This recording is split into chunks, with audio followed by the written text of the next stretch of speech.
Use the right keywords. Let's begin with keywords. Many employers use applicant tracking systems, or ATS, that scan your document to rank candidates.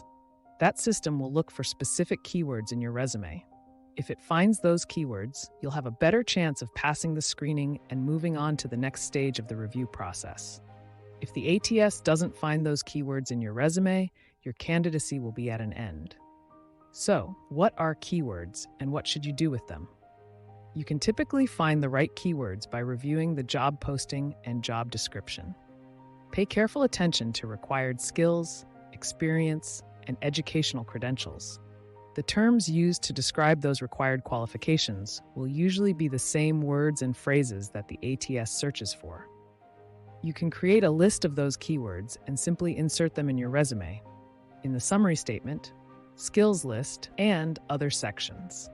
Always be sure to use the exact terminology you find in the job posting to ensure that you have the right keywords in your resume. Make sure that employers can easily skim your resume. It's also vital to think about how employers review resumes.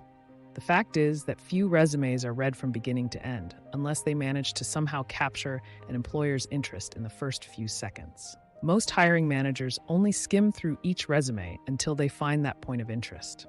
Knowing that, your job is to make sure that their attention is grabbed as early as possible to entice them to spend more time on their review. Make sure that your resume can be easily skimmed by keeping it well organized and tightly focused on your qualifications and value as a potential employee. You should pay attention to the details, like using power verbs to start your bullet points to ensure that the first few words in each of those achievements draws the reader in and captures their attention. Skip the fancy design elements. You'll also want to make sure that your resume uses a simple, basic design.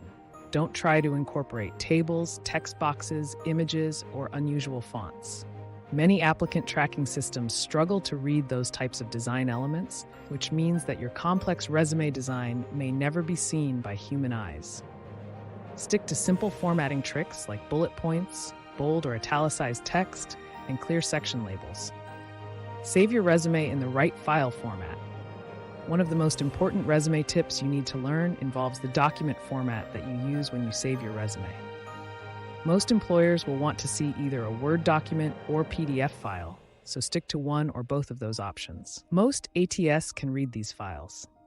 Of course, if a company requests a certain file format, you should always follow those instructions. Name your file correctly. It's also important to ensure that your file doesn't get lost when you submit it to the company. That's why it's so important to give your resume file a name that can be easily found by any prospective employer.